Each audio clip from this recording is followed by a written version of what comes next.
So Wednesday marks 100 years since Congress gave American women the right to vote. As we prepare to honor that anniversary, we are taking a look back at the women's suffrage movement and the role Arizona women played in paving the way for our lawmakers today.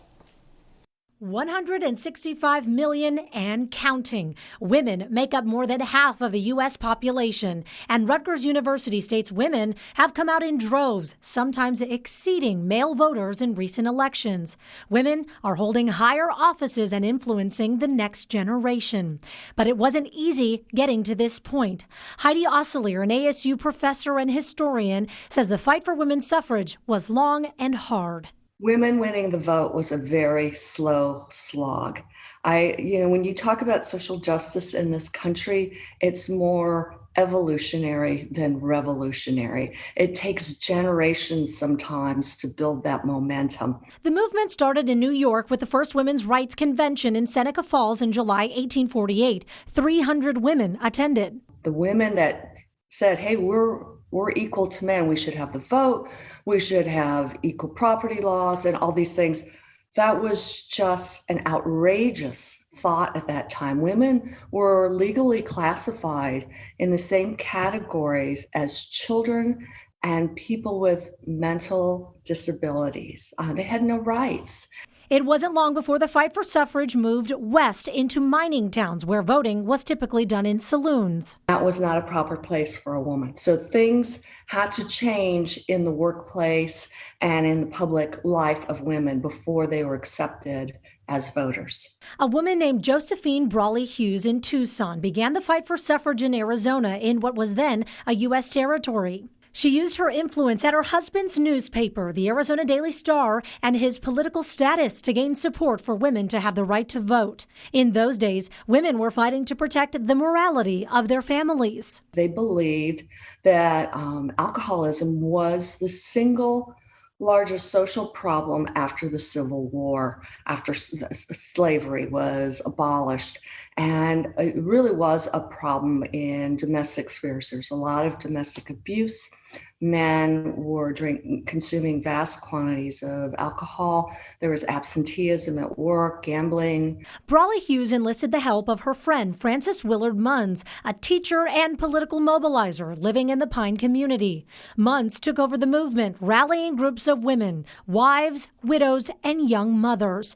They traveled across the territory to places like Douglas, Prescott, and Phoenix, passing out pamphlets and giving soapbox speeches, telling everyone why women deserve the right to vote. There's a lot of arm twisting. There's a lot of really smart political maneuvering on the part of Munns and her followers to get their endorsements. The suffragist work took years. Many lawmakers refused to support women having the right to vote until after Arizona became a state. In November of 1912, Munns and her followers convinced nearly 2/3 of Arizona's male electorate to support women's suffrage, the largest popular vote for suffrage in the country. The magnitude of Arizona's victory shocked the nation, especially the National American Women's Suffrage Association. They had spent very little time here, very little money. And when they saw that victory, they were just flabbergasted at the national level. Arizona became the 10th state where women received full voting rights. The first election they could participate in was in 1914. Congress didn't pass the 19th Amendment until June 1919. Once Congress passed it, at least 36 states still needed to vote in favor for it to become a law. And the law was certified on August 26, 1920. And Arizona has been trailblazing ever since. Arizona has been one of the leading states since day one, since women got the right to vote, to now in electing women to office. Frances Willard Munns went on to serve in office, becoming Arizona's first female state senator, fighting for the rights of women and children. Her legacy carrying on for generations as more women continued to shatter the glass ceiling.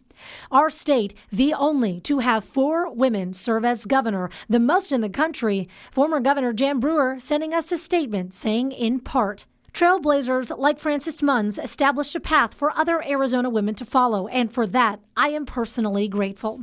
I'm honored to have served as Arizona's 22nd governor and grateful for all of the pioneering women over the last 100 years who fought hard and were relentless in their efforts to give women a voice in their government. They are true heroines who paved the way for all of us. Just last year, Governor Doug Ducey signed a bill allowing a statue of Frances Munns to be placed on Wesley Bolin Plaza outside of the state capitol. When the statue is finished, it will be the first statue of a woman on state-owned land. While the suffrage movement started with women like Frances Munns, today the torch is being carried forward by a new group of young leaders and voters hoping to make a difference. Women tend to be voting for certain issues that they feel strongly about. And that's something that brought the suffragists into politics a long time ago, whether it was reform movements, temperance, other things. But I think that's an issue that continues for women today. So as for the statue of Frances Willard Munns, the Arizona Women's History Alliance launched a campaign to raise $250,000 so that statue could be built and placed at Wesley Bolin Plaza. You can find more details about that campaign on their website. Meantime, our next story comes tomorrow. The women's suffrage movement wasn't without faults. Women of color and indigenous women faced barriers and discrimination when it came to receiving their right to vote. We are going to have more on that story tomorrow on ABC 15 Mornings.